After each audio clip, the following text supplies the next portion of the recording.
Hi, everyone. I'm Gordon Burkell from Filmmaker U. At Filmmaker U, we create courses for film professionals to deepen and diversify your existing skill set.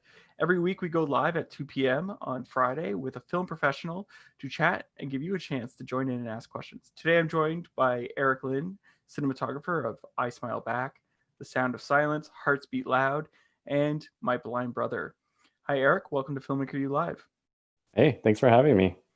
So, what have you been doing during COVID? Like, how have you been handling this whole craziness as someone who works on production? Because editing, it made sense. You can go work at home, but for as a cinematographer, how'd you tackle this?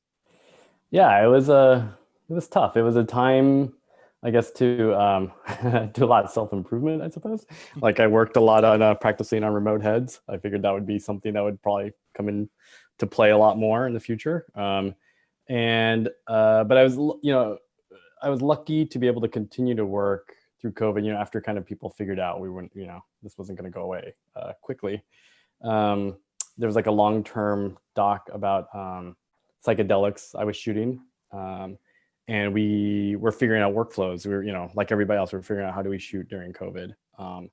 And did some remote shooting for that, as well as a couple of commercials, also remote shooting, which was, it's like a bizarre situation, where me and the directors, I think the director was in Oregon, I was here, and we were like directing crew through Zoom, like figuring out ways that they were very like interview based, even the commercials I shot. So like the director could kind of, as long as we had sort of a Zoom on an iPad and an iDirect, the director could still interface with the subjects and the actors. But it was weird. Yeah, we were all like kind of just figuring it out and seeing how how we can still make films and do what we need to do, but do it safely, and do it remotely, which was a lot of figuring out.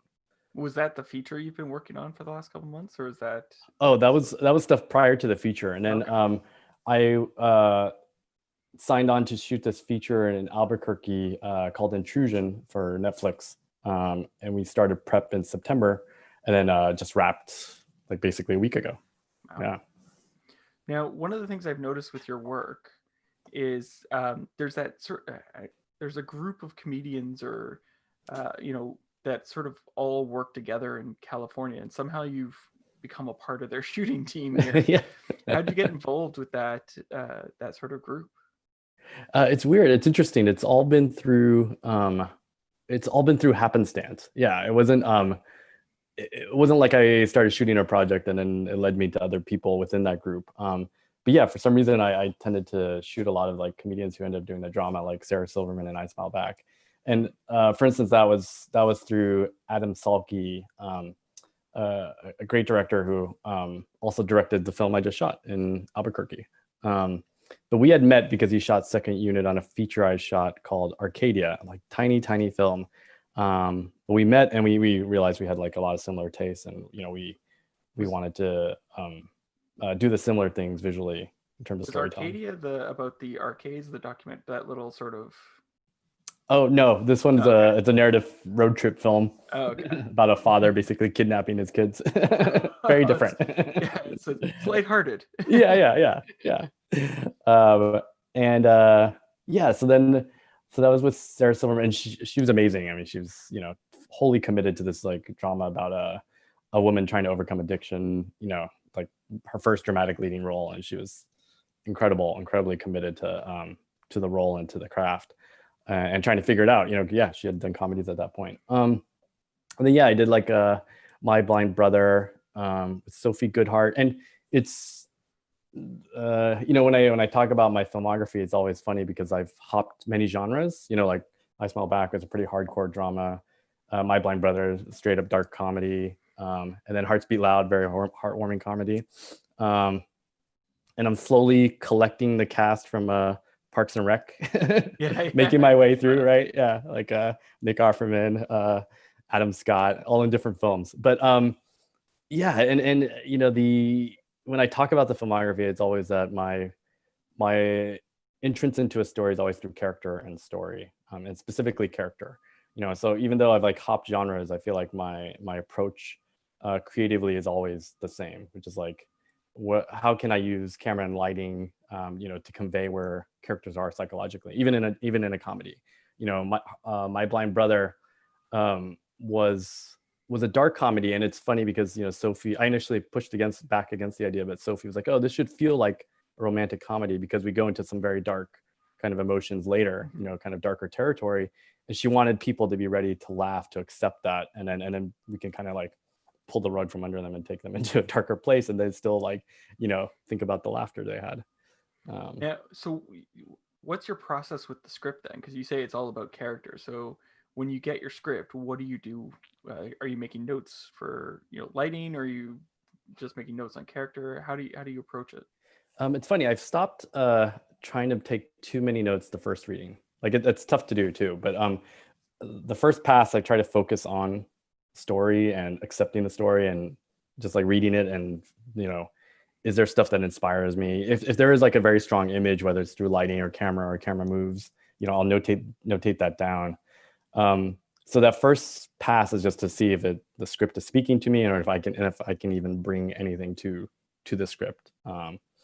And if I find that kind of kernel of like something that I think is I could bring a point of view to, then I start to really break down the script, and I can be even if in the meeting, I don't try to like give a presentation when I meet with the director, because I really want to understand what their take on the story is, but I want to be as prepared and as thought out as possible, because I think once I start to delve into a project, like I try to see all the possibilities that of what we can do to help convey, like I said, like that emotionality or that psychology of a character within it. It's like, does the lens choice evolve? Does the camera movement change? How does the lighting change? How do we differentiate certain moments? And so all of that comes into play when I start to really break down a script. And I'll do a pretty extensive breakdown, like laying out like the themes that I think the story's about, and how I would try to convey it visually, or how like that speaks to me visually. And then also the characters themselves, like what's their journey and what's their turning point, and how do things change visually or not change during certain types of transitions. So yeah, I can get pretty in depth with it when I start to really invest myself into it. So, And how so do you? when I meet Right. on a script, it becomes a very involved thing, because I'll do that and I'll start to pull images. So I won't, unless the script is really interesting to me, I won't put forward that effort, because it is, Yeah. it's a lot to think about. So, how do you bring that to the director and still stay open to what they're going to bring to the table? Because they're going to have their vision too. Yeah, it's a fine balance. That's a great question. I think I'm still figuring it out, because I'm curious. Like, I don't know how my effect that there's plenty of interviews I do that I don't get the film, but it's a fine balance, because I want to be prepared to give my point of view, but I also don't want to override anything the director says. And so I feel like I have all that, and it's similar to the way I prep a film. Like, I want all of that creative information in the back of my head. So when he or she speaks to something that makes me that sparks that thing, I was like, oh, I had a similar thought, when I was thinking like we could do this sort of thing when she does this.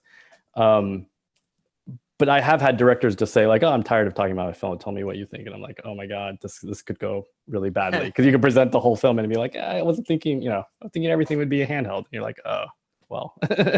So it's tough. You want, and then, but it's like a dating process. You want to see if it's a director who has ideas but is receptive. And I've come to accept that part of that interview is kind of like working on the film itself.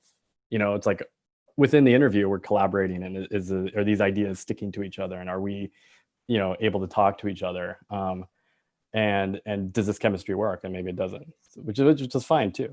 But you're sort of figuring it out. But for me myself, I like to have thought of what I want to do with the film before I show up at that interview.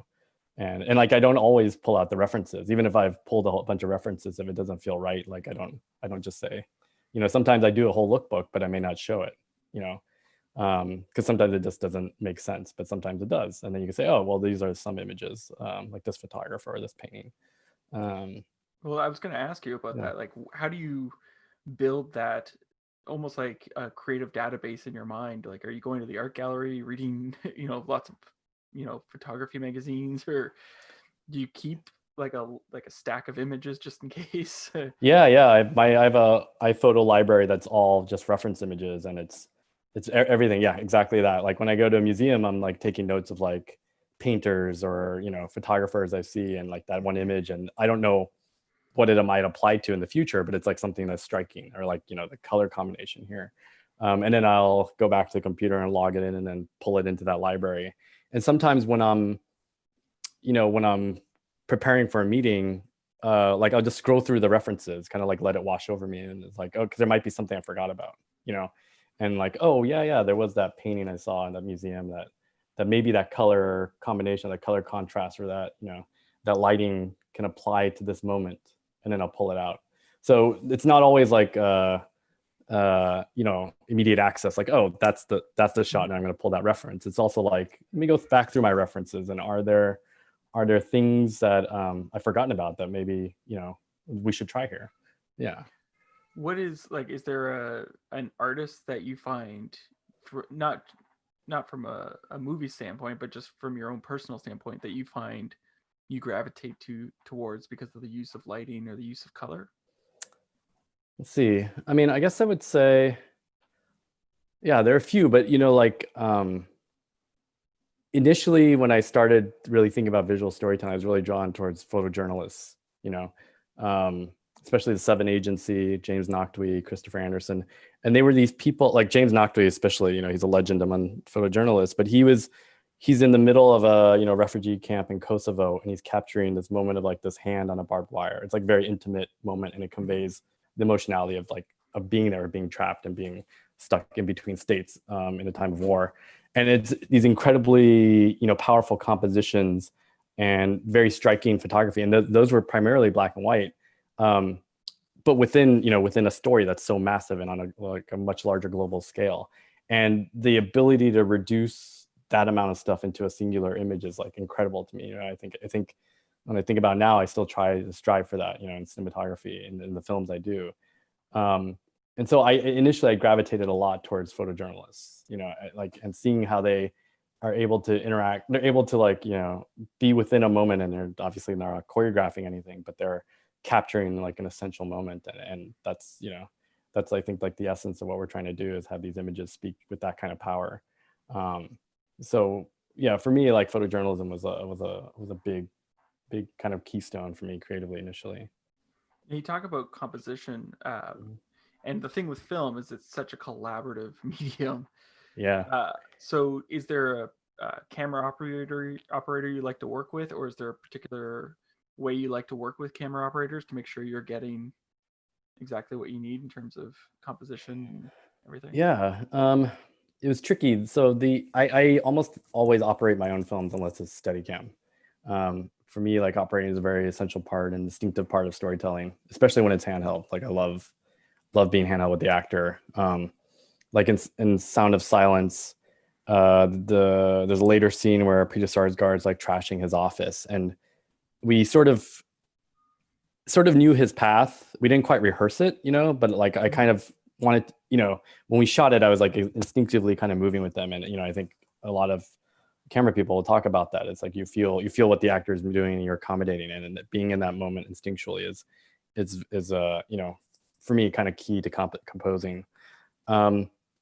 But then on this last film, Intrusion, like we needed, just because of COVID protocols, it was just easier for us to have camera operators, because we were shooting 2 camera too. And so, being able to see both images. And I'm, I should probably, I think I apologized to them after the shoot, but I'm pretty meticulous about my compositions and my framing.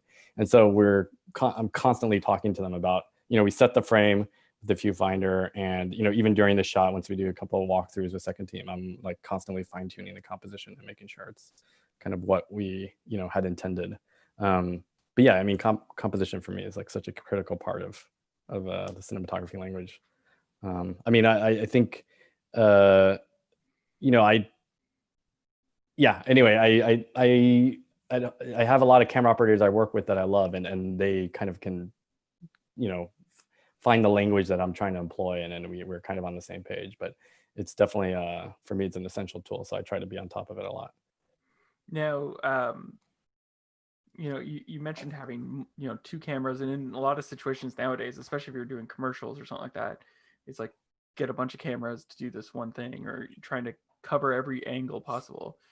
But, it's been a while since I've been on a set, but, you know, I feel like that would make it really hard for you to light.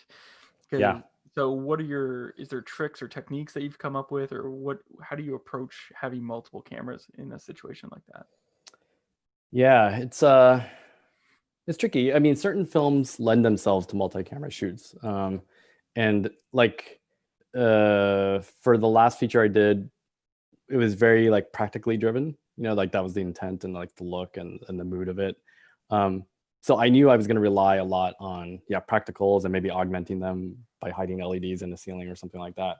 So it made it easier to shoot two camera because I knew we weren't doing like quite as precise lighting. Like I was interested in lighting the room, letting the actors kind of operate within that room. It wasn't like setting a close up and then big key light and then uh, putting the camera in one specific place. That said, though, we were very precise in our filmmaking. It didn't mean that we were like sloppy and we were trying to, just shoot 360.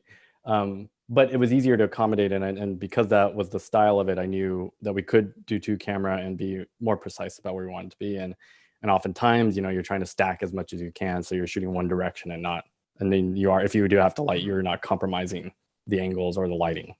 And inevitably you run into issues where you find yourself compromising because it's just the heat of the day, or the momentum of the day, and you have to get the shot or you're running late on a scene, and so you get stuck. But it's also agreeing with the director that we can ditch that additional camera if it just doesn't work. Like if we're just getting a shot that doesn't mean anything, it wasn't on our list, or wasn't something that's useful, or we're like trying to bend over backwards to make it work, then it's not worth it. So like on this last film, me and the director were like, we just kind of agreed, like, if we're talking about the B camera for more than like 2 minutes, then we should just abandon it. Because we're trying to make it work, right? We're trying to like, oh, how do we, maybe if we make them stand, then it's like, everything starts to shift, right? But if you're like talking about for more than 2 minutes, like, that's just, we should be shooting now, we shouldn't be still talking about the B camera. Yeah. So it takes discipline. I mean, I think that's the thing. It's like when you have two cameras on set, especially everyone, the producer, like, why do you have two cameras? You're not using both. It can be tough, but it's like, it's going to be faster. We just focus on this one angle, get this angle, and then move on to other shots where we can setups where we can do two camera, Now, what would you say was the most challenging shot that you had to light for? Ooh. And why, of course. Yeah. There are a few. The one that kind of jumps to mind is this scene in My Blind Brother, where we shot in this. So the film is about a blind athlete played by Adam Scott, who's like an overachiever, and Nick Kroll plays his brother, like schlubby brother who lives in his shadow, and kind of a woman, Jenny Slate, played by Jenny Slate, who comes between them in a love triangle. You are trying to collect yeah, slowly gathering them all. Great, I mean, amazing cast, amazing script, and Sophie is an incredible director. So we had struggled to find a practice swimming pool where Adam Scott's like, so he's training throughout the film to basically swim across Lake Erie for a fundraiser. So he's going to do this thing, and he's blind, and so they had to come up with all these systems of how he can kind of get across Lake Erie and swim even though he's blind. And so one of our key locations was like a pool that he would practice in, and we settled on this like Olympic-sized pool in Cleveland where we were shooting. Massive space, like very super industrial lighting fixtures, like harsh overhead lighting, and the ceiling was I mean, maybe 70 feet high. The pool itself is like 70 feet wide. It was like huge space that we couldn't light and control. But, it's a film that's very much about the characters. And I wanted to, shape the lighting to them, to make it dramatic, to make it emotive. And so within this very important scene, it's with Nick and Jenny Slate. And they're kind of having this, it's very like real heart to heart. That's also and like confronting each other too about a lot of lies they've told each other. While Adam Scott's like swimming in the pool. So, he would do laps and then come back, and then they would be walking alongside him along the pool. And it was, maybe like 80 feet long or something like that. Anyway, so it's a massive space, you know, it's all white, it's very industrial lighting. So it was a real puzzle to me because like narratively it was the perfect location, right? It worked. The blocking worked great because they had to come out of a locker room and see each other immediately and then talk to each other, and then Adam jumps in the pool. So it satisfied all of like the needs, but like lighting it and controlling the look was very, very difficult to figure out. So one of the things we arrived at, me and the gaffer, Sunrise Tipicani, he and I said, okay, because if we need to key them from across the pool itself is so long, right? The perfect position for the key light is over the pool. Is basically suspended over the pool, but they have to walk, right? They're also walking 80 feet one direction, 80 feet the other direction. And so it would mean if you did it traditionally, like we would be putting like an 18K on the other side of the pool to get enough exposure to reach across. And then we wouldn't be able to soften it as much, and we wouldn't be able to control it as much because you have, 70 feet of water between you, right? And so the lighting quality wouldn't be very satisfying either. So, and then you would need two setups, right? Because when you turn around, you'd have to move that key light to the other side of the pool. So massive turnaround. So we were like, well, what we could do is move the light with the actors, right? So we set up a menace arm on a separate dolly. So we had a camera dollying with them as they walked. And we had a separate menace arm, I think it was like 16 feet or something, that reached out over the pool. So, very dangerous. We had all the GFCIs and everything so that it, wouldn't, if it touched water, it would, short circuit and not electrocute people.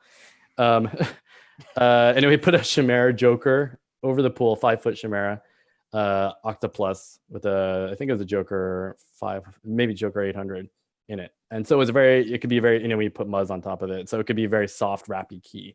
And it would, it reached out to maybe like 8 or 9 feet past the actors, and we'd come back at them at the right angle. But it would dolly as we dolly. So that the key light was moving. And then we threw up blacks all over the side of the pool we didn't see, which was white, and just making everything flat. So then we created some contrast. So we were able to shape the lighting and control the lighting in a way that was, pretty low budget and scrappy, but it enabled us to get this look without just like, and, we also turned off overhead lights that were behind us to create more of that contrast. So, it took some thinking, but we were able to really create a kind of dramatic lighting in this really flat space.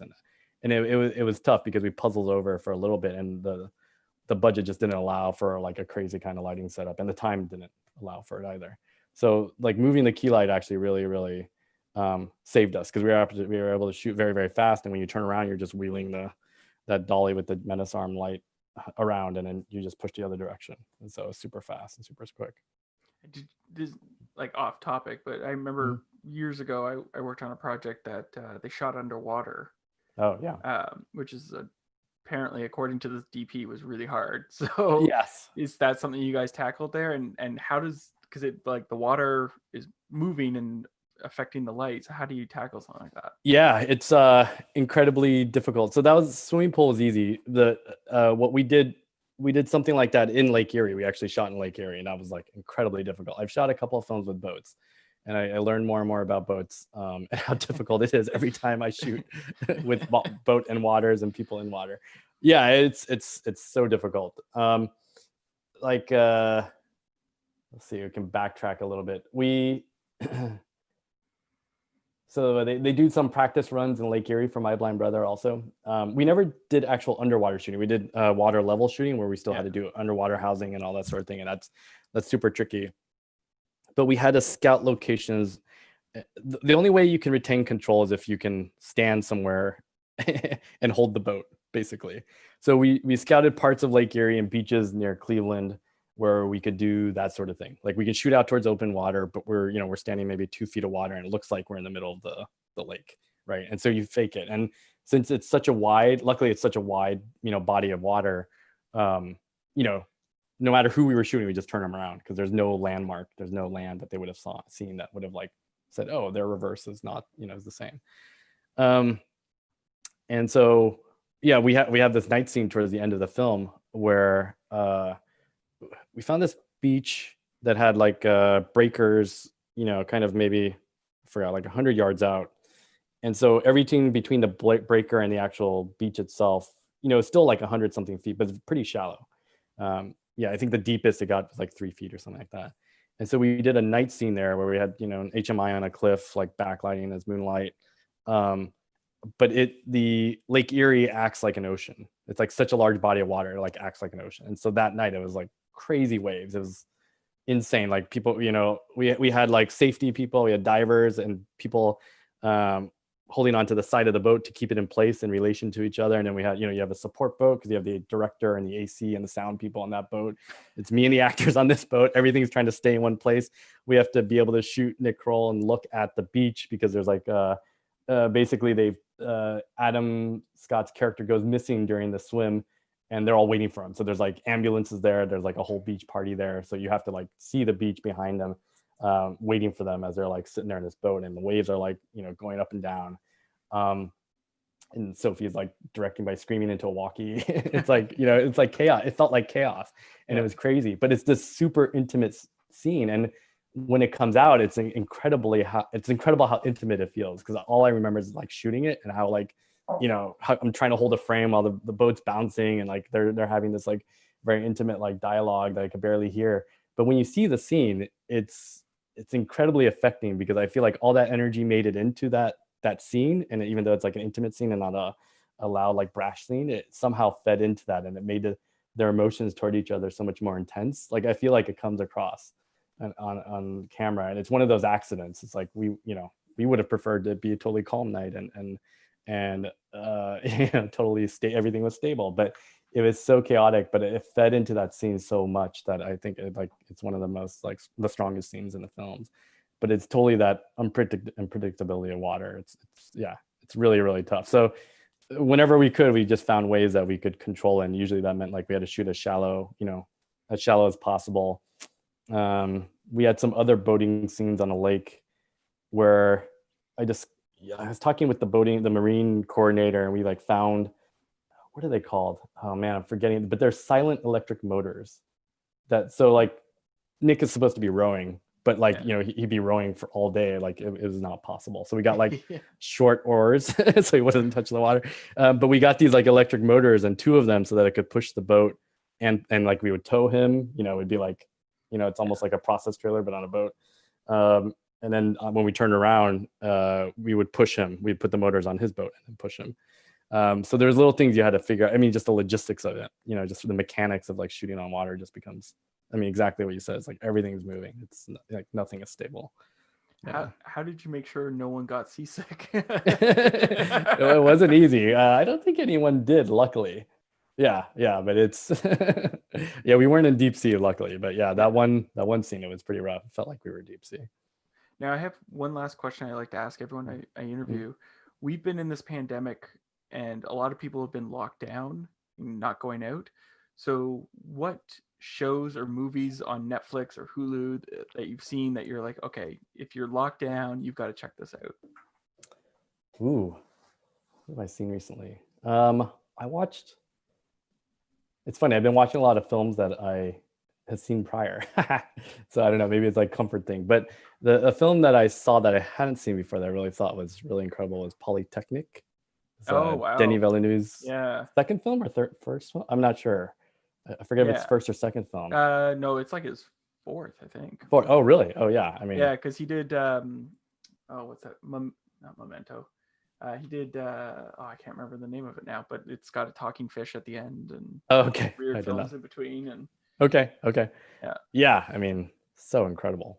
Yeah, just the technique and the commitment to the style of shooting, and it's like it's such a point of view that on his fourth film, it's like such an achievement. Yeah, that was really striking to me. It's a heavy film too. Yes, not for light viewing. To be in the right mood for sure. Yeah, exactly. Well, thank you so much for letting me interview. Yeah, thanks for speaking with me. That's a lot of fun. Enjoy the weekend. All right, thanks. You too. Bye.